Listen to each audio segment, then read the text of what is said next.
Hello there, lovely people. It's Alex from Nintendo Life here, and today we're going to be talking about something that isn't really a good thing at all. I'm not used to being serious on camera, so if I appear too light-hearted and jokey, it's not that I'm trying to make light of the situation, it's just how I am. Recently, a game known as Xenon Racer has been kicking up a little bit of a stink on social media and other medias because its listing on the eShop isn't really representing how the game runs on the Switch. We don't actually have access to the game ourselves, but we've seen numerous reports comparing how the trailer makes the game look and how the screenshots make the game appear, and then in-game it's a totally different story, which we feel is very misleading. This is something that I have actually noticed occasionally every so often with games on the eShop. You know, they're using footage or something from the PlayStation, and a lot of the time it doesn't really matter because the game runs as well. If it's an indie game, for example, it runs as well on the Switch as it does other platforms,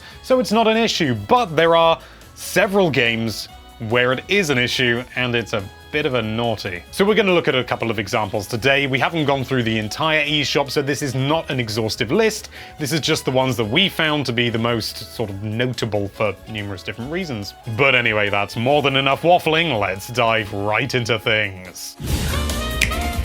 So first of all, we're going to look at a very minor case from a game, and the main reason we're including it is because it's got a Nintendo property in it, and that's spicy. Mario and Rabbids Kingdom Battle, a fantastic game on the Switch, and one that I personally love very, very much. However, the screenshots on the eShop are a little bit iffy. So this is a screenshot as it appears from the eShop. We've downloaded it directly from the Nintendo website, and so this is the highest quality we can possibly get it to be. It's a 720p image, and it shows just Rabbid Luigi being in a bit of a battle, clearly. Now let's take a look at what we've recreated at roughly the same point in the game, although admittedly it's the challenge variant, so it's not exactly the same. And overall, it looks pretty accurate. However, when you start to look closer, you notice a couple of things that really aren't the same. If you look closely at the textures on the brick blocks, for example, you can see that they're generally a little bit smearier, a little bit blurrier, and it's no big thing, but it's there. The same goes with the ground textures, and overall the image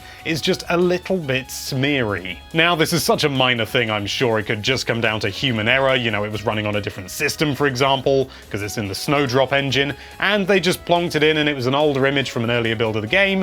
Whatever, you know, these things happen. It's okay, it's not that bad. So let's move on to another instance, and this is again another very slight one.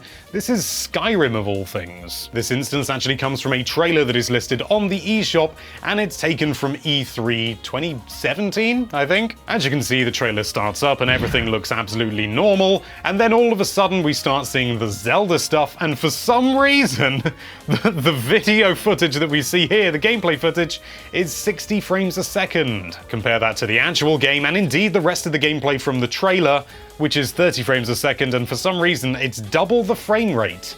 And it doesn't appear to be clear why. Again, I'm just going to assume this is down to human error, and if they'd uploaded the video not at 60 frames a second and they'd rendered it out at just 30, it would look, you know, there wouldn't be an issue at all. But for some reason, they outputted it at 60, and it means we've got this weird error. And for most people, this won't be any big thing at all. But if someone's really into their frame rates and they see it running and they think, oh, it's 60 frames a second on the Switch, wah, then yeah, it could be a bit disappointing, but again, very minor, completely forgivable in my book. But all that's not gonna last, I'm afraid. Let's move on to some seriously unforgivable stuff. First of all, let's have a look at a couple of screenshots from the eShop listing for Rocket League, an excellent game if there ever was one. Again, these two images are both 720p images that have been downloaded, and they were JPEGs, so they've probably gone through some compression, but even so, they look really slick, very sharp, and overall make the game look absolutely fan-dabby-dozy. Although, things are not quite what they seem when you actually load up the game. Now, we are running the game in quality mode, not performance mode, so this is as good as it's ever gonna look. For some reason, a good number of background elements just aren't there in the Switch version. For example, in this Tokyo scene, you can see a number of signs and glowing things in the background that are present in the eShop image, but just not there in-game. The same goes for this image here. This is the eShop, and this is the real game. There's a row of trees missing in the background. There's a load of foliage in the background in another area that just flat out isn't there. It's just little details here and there, but for some reason, there are assets being shown in the eShop listing that just aren't in the game. That's not to mention the fact that there's also no anti-aliasing on the Switch version, which isn't an issue, and it's a full 1080p, all 2 million pixels are there, I counted. Sort of. But the image that we see on the eShop clearly has a lot of lovely anti-aliasing going on, making it look really crisp, sharp, and have lovely, lovely edges that just aren't there in the Switch. There's a load of jaggies and a load of pixel edges. These are pretty bad, to say the least. I mean, the game still looks great, don't get me wrong, and I really like the game, but these images really don't represent what the game actually looks like when you're running it on the Switch, and I think that's a little bit naughty. Moving on to another game, we have Monster Energy Supercross, the official video game 2. I might have got that name wrong because it is ridiculous. This is just one of the images that appears on the eShop, and it's by no means the biggest culprit, but it was the easiest to sort of compare with. And yeah, you can see it all looks very lovely, very crisp, clean. It almost looks like it's not even a screenshot at all, and that's probably because it's coming from maybe the PC version. I don't know, maybe it's not even a screenshot. Because when we look at the Switch version in-game, this is as close as we can get, and oh lordy loo, it's night and day. We didn't actually have this game, so big thanks to Nintendo for helping us out by getting these images. The in-game ones, obviously.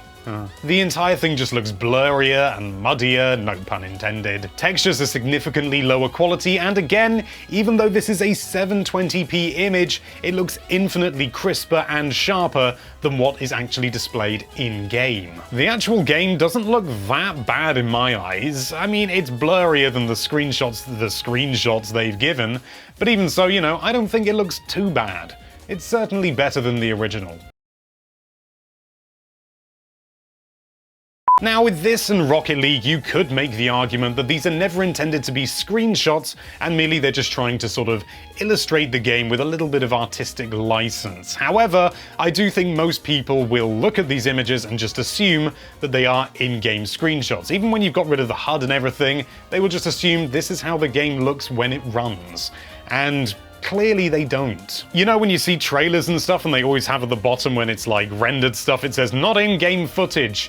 There's none of that with these. There's nothing, no disclaimer saying that this, may not be representative of what the game actually looks like. And I think that's bad. But with this final example, there is no way that they can claim that this is not supposed to be a screenshot of the game, because I was able to recreate it one-to-one because it's a bloomin' cutscene. The game is Rime, and this is how it appears on the eShop. It looks very crisp, clean, lovely sort of cell shading going on, nice depth of color, and everything looks like it's got pretty decent detail. Again, only a 720p image, but looks remarkably good. And this is what I was able to pull from the Switch version of the game. It is, for all intents and purposes, an exact replica of the same moment in-game, pretty much as closely as you can get. And even if, it may be a few frames off here and there, the point is, it doesn't look like it does on the eShop, even close. The bushes in the background look like they've barely been rendered, the color is entirely different, and the entire thing is just blurry like nothing else. It's as if someone smeared Vaseline all over the Switch's screen. It's not acceptable. And remember, again, this is a 1080p image that I have taken against a 720p image from this eShop. There is no way you can make the argument that this is meant to be a glamour shot or some sort of pre-rendered thing. This is clearly a different version of the game.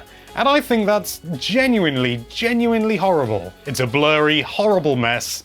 And to be honest, I think anybody who saw this on the eShop, downloaded the game and then played it, would be immensely disappointed. The onus for these misleading images is absolutely on the publishers and the developers of each individual game. They know when they upload a game to the eShop and, it goes through Nintendo's processing and everything, they know that what they've uploaded is not representing the game, and it's not really fair. But that doesn't mean that Nintendo is entirely blameless. They're the ones who have agreed to have the game uploaded to the eShop and have given all the screenshots and everything, all the images, the green light and gone, yep, that's a good, and realistically, they're not a good. I think it's very much a grey area, but I really think the devs should be taking more responsibility, and publishers, I don't know whether it's the devs or the publishers doing this, to make sure that when we see one of the images that's supposed to represent their game, that it actually does and represents how it runs on the Switch. Glamour shots, bit of a grey area. The whole thing's a bit of a grey area, to be honest, but I really think there should be more responsibility. Such as Bethesda. Bethesda have been very, very good with how they've represented their games, specifically Doom and Wolfenstein 2: The New Colossus. Now, these games don't run brilliantly on Switch. I mean, the fact that they run at all is a bloomin' miracle, and they're still great fun, and I think Doom especially, not played Wolfenstein, for all intents and purposes, runs brilliantly on the Switch. But they haven't used an image from, like the PC version, or the Xbox One version, or the PS4. No, the images for both Doom and Wolfenstein are clearly blurry screenshots from the Switch version. And that's absolutely to be lauded. They could have done a little sort of cheeky slip in something a little bit better, but they didn't. They went with what represents how the game actually is on the Switch. And for that, I have to give you 9 thumbs up. Do let us know what you think about this, because this is an issue that has been rummaging around for a while now, and it's something that we really wanted to properly put out there. And it'd be interesting to see what you lovely people think of it as well, and, share any instances of any dodgy sort of screenshots that you found on the eShop for games, because that's what we're talking about. Thank you so much for watching. If you like this video, then why don't you post an image of that subscribe button all blurry and smeary and slightly low res, just to be super good. And be sure to check out NintendoLife.com for all sorts of lovely Nintendo-related content. Thank you again for watching. Bye-bye.